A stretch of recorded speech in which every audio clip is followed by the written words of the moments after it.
দর্শক, iceberg YouTube চ্যানেলে আপনাদের স্বাগত জানাই।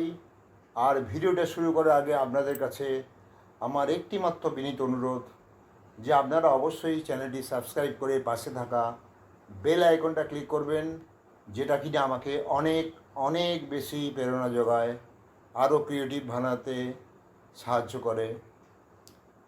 আজকের টপিকস: কলকাতা শহরে দিবালোকে একজন মহিলা কাউন্সিলরের সাথে এক পথ চলতি যুবতীর মারামারির দৃশ্য এবং কিছু প্রশ্ন।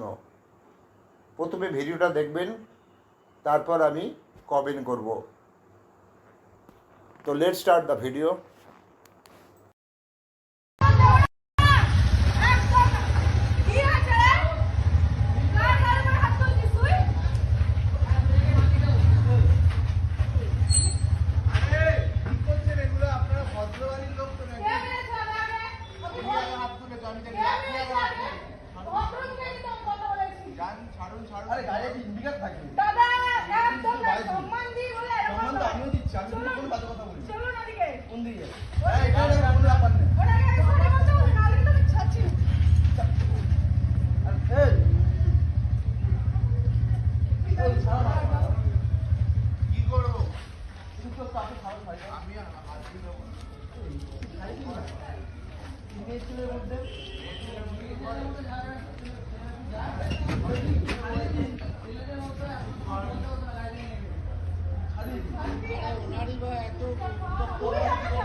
হোমগার্ডের মহিলারা আছে।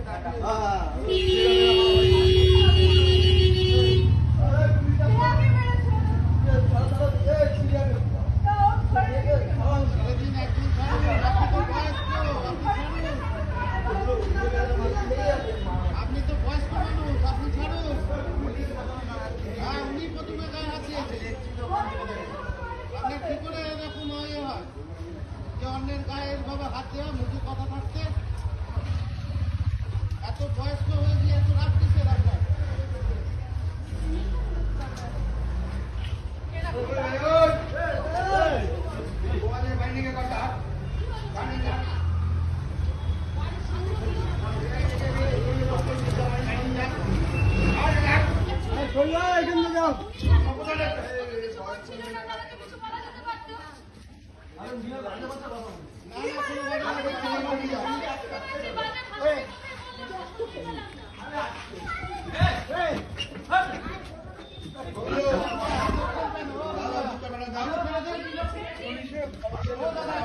পুলিশকে ওখানে ডাকো না, ওই তো পুলিশ ডাকো,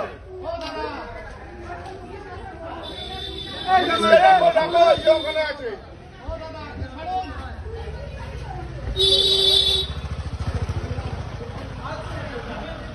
পুলিশের খবর দেয় না, পুলিশ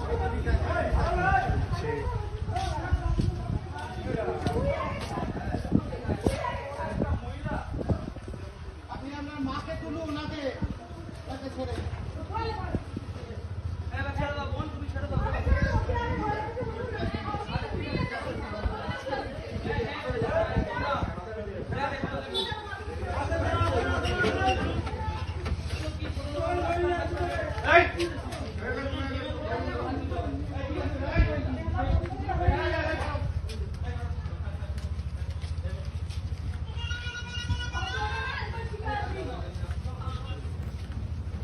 প্রথমে দুই যোদ্ধার পরিচয় জানাই, তারপর মূল বিষয়ে কথা বলবো।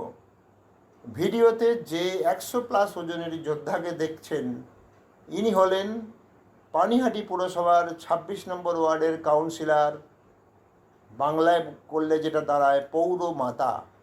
নাম শ্রাবন্তী রায়। আর অপর যোদ্ধা ওই এরিয়ারই কোনো এক যুবতী। ওই যুবতীটি স্কুটি করে যাচ্ছিল এবং সেই সময় পৌরমাতা উনিও যাচ্ছিলেন।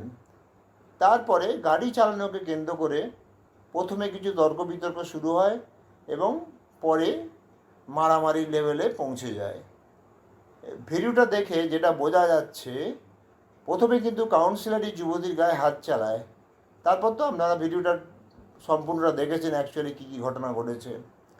এই বিষয়ে আরেকটি কথা মনে করি যে একান্ত দরকার, এবং সেটি হলো দুদিন আগে পানিহাটির প্রবীণ এমএলএ মদন মিত্র কনফিডেন্সের সাথে জানান যে যদি এই সব নেতারা তৃণমূলের জামা খুলে ফেলে তাহলে এই সব নেতারা বাড়ি থেকে বার হতে পারবে না। এখন মনে হচ্ছে মদনদা অনেক মনের কষ্টে হয়তো এই কথাগুলো বলেছিলেন, বাস্তব কিন্তু সেই দিকেই যাচ্ছে। বাংলার সাধারণ জনগণ কিন্তু আমাদের মতো নেতাদের মেনে নিতে পারছে না। নিজেদের শুধরান, এখনও কিন্তু সময় আছে। এবার আমি এই বিষয়ে বিস্তারিত আলোচনা করব। এই প্রসঙ্গে আরেকটি কথা বলে রাখি, এই কাউন্সিলর নাকি এর আগেও মারামারিতে জড়িয়েছিলেন। দিদি প্রত্যেক বিজনেস সামিটে একটা কথা খুব জোর দিয়ে বলেন, এবং সেটি হলো what Bengal things today India things tomorrow. প্রকাশ্য দিবালোকে এবং একটা মেট্রো সিটিতে একজন জনপ্রতিনিধি, তিনি কিনা পৌরমাতা, কিভাবে তার থেকে অনেক কম বয়সী মেয়েকে মারধর করে। দিদির চেলারা বলে পাহাড় হাসছে, জঙ্গল হাসছে, এবার কি বলবেন যে শহর কাঁদছে। ফাইনালি কি হবে না, ওই মেয়েটির এগেনস্টে পুলিশে কেস করবে এবং বেশ কিছুদিন জেল হেফাজতে রাখবে। এটাই এখন বাংলার ভবিষ্যৎ। পশ্চিমবঙ্গ নিয়ে সত্যি কথা বলতে অন্য রাজ্যের লোকজন যা তা মন্তব্য করে, কিন্তু আমাদের সরকারের এই ব্যাপারে বিন্দুমাত্র কোনো হেলদোল নেই। আমাদের যৌবনকালটা না পুরোপুরি সিপিএমের 34 বছর শাসনে কেটে যায়। অনেক আশা নিয়ে আমরা টিএমসি সাথ দিয়েছিলাম এবং ভাবতাম দিদি বাংলার মানুষকে সুশাসন দেবেন। প্রথম 5 বছর টিএমসি যেভাবে রাজ্য চালিয়েছিল, আজ কিন্তু সেই টিএমসি পুরো গুন্ডা, সিন্ডিকেট এবং জিয়াদিদের হাতে চলে গেছে। আপনাকে হয়তো একদিন শুনতে হতে পারে হোয়াট ঝাড়খণ্ড আর Bihar thinks today Bengal will think after 1 year. তো দর্শক, আজকের জন্য এই পর্যন্ত। জয় হিন্দ, বন্দে মাতারাম।